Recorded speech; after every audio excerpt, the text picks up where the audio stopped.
حال خودم رهام نکن، یه می به من خراب بده.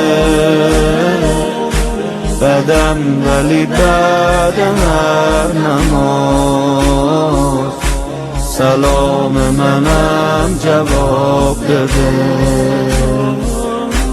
پناه منی امام حسین، تو روزای بی کسی و غم، اگه به تو رو زدم میخوام بیام حرم قدم قدم.